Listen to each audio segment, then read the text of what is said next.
Moi, je constate simplement dans la vie réelle, bon nombre d'hommes ou de femmes que je connais tombent à la retraite à 60, 61 ou 62 ans. Première démarche après 3 mois de recul, c'est je me mets auto-entrepreneur parce que j'ai des relations, parce que j'ai des contacts, parce que j'ai des demandes d'anciens clients que je gérais dans mon job, etc. Et parce que j'ai besoin d'argent. Dans votre milieu, ça c'est sûr. Monsieur Guettel, dans quel monde vous vivez? Vous avez été dans une bulle depuis 4 mois.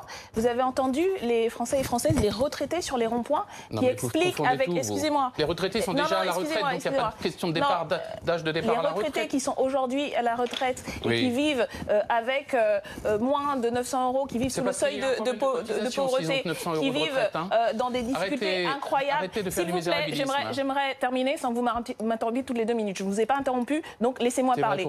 Et y compris, surtout que vous dites juste un ensemble de bêtises et d'horreurs qui montrent à quel point la Macronie est vraiment hors du monde. La réalité, c'est que, de fait, votre réforme que vous préparez, vous envoyez des petits ballons d'essai là pour habituer, agiter effectivement le petit monde médiatique, mais en vérité, votre réforme des retraites par points va mener à un départ de l'âge à la retraite. Ce que vous ne dites pas, c'est que la réalité, c'est que vous êtes incapable de relancer l'emploi qui permettrait de financer le système de retraite par répartition solidaire. Et vous voulez faire un cadeau, bien sûr, à la finance pour permettre à nouveau de gonfler les bulles spéculatives. Vous le faites sur le dos des Français et Françaises qui travaillent très longtemps, qui, y compris, ne pourront pas avoir leur retraite à taux plein et seront obligés de travailler plus longtemps. Donc, encore une fois, c'est une politique de gribouille qui est uniquement obsédée par le fait de délester l'ensemble du système de protection sociale et vous préparez à nouveau les mobilisations qui, j'espère, seront nombreuses pour vous empêcher d'agir et de méfaire à nouveau sur le défense. En tant que parlementaire, j'aurais bien aimé entendre M. Kras à l'Assemblée nationale lors de la commission d'enquête qui a été torpillée par La République En Marche. Je pense que peut-être qu'effectivement, à ce moment-là, si on avait pu faire toute la lumière sur son rôle, c'est différents rôles. Vous avez aussi M. Emelien, je pense qu'il est peut-être mieux vu à la Cour, qui a fait un livre, qui est sur tous les plateaux et qui est impliqué directement, puisqu'il aurait participé à la contre-attaque médiatique. Donc on voit quand même que ce n'est pas simplement un homme pathétique, on va dire c'est tout un ensemble, tout un entourage, tout un fonctionnement qui est extrêmement pathétique et qui révelle voilà, à nouveau une face extrêmement problématique de tout cet entourage au château de La République En Marche. Donc moi j'attends de voir la justice faire son travail, puisqu'il y a, je crois, des procédures judiciaires en cours, mais c'est vrai qu'on voit bien que ces personnes-là ont beaucoup plus de facilité à parler sur des plateaux à des journalistes qu'à des parlementaires. Et ça, ils ont, je crois, été très aidés par votre majorité. On l'a vu, M. Kras a été entendu au Sénat, il n'a rien dit. Donc il a menti, d'une manière ou d'une autre. C'est pour ça qu'il aurait peut-être fallu l'entendre aussi à l'Assemblée, n'est-ce pas? Parce qu'il n'aurait pas menti devant vous, tellement vous l'auriez impressionné. Je pense que nous aurions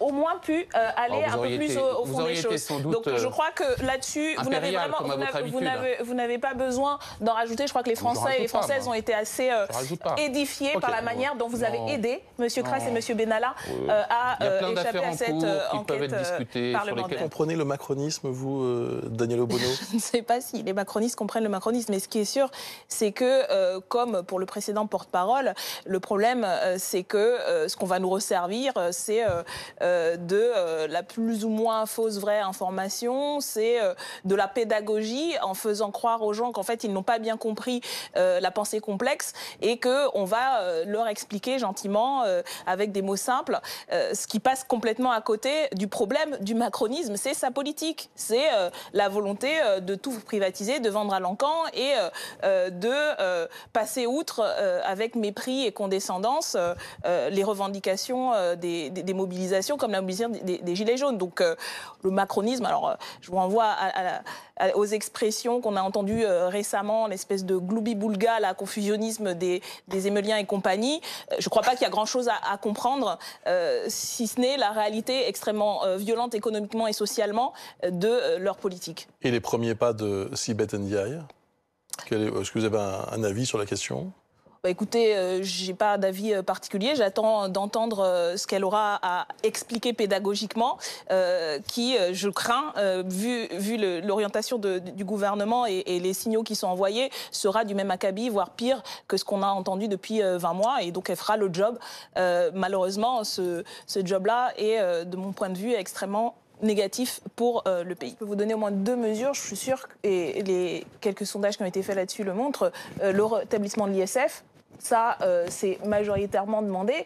Le référendum d'initiative citoyenne. Donc, la question, c'est pas des majorités d'action. Il a la majorité parlementaire, il fait passer au bulldozer tout ce qu'il veut. Le problème, c'est que la réalité... majorité parlementaire pour établir l'ISF. Ah ben voilà, là il y a une déconnexion, on est d'accord, entre la majorité élue et ce qu'il y a dans le pays et ce qui demande le pays.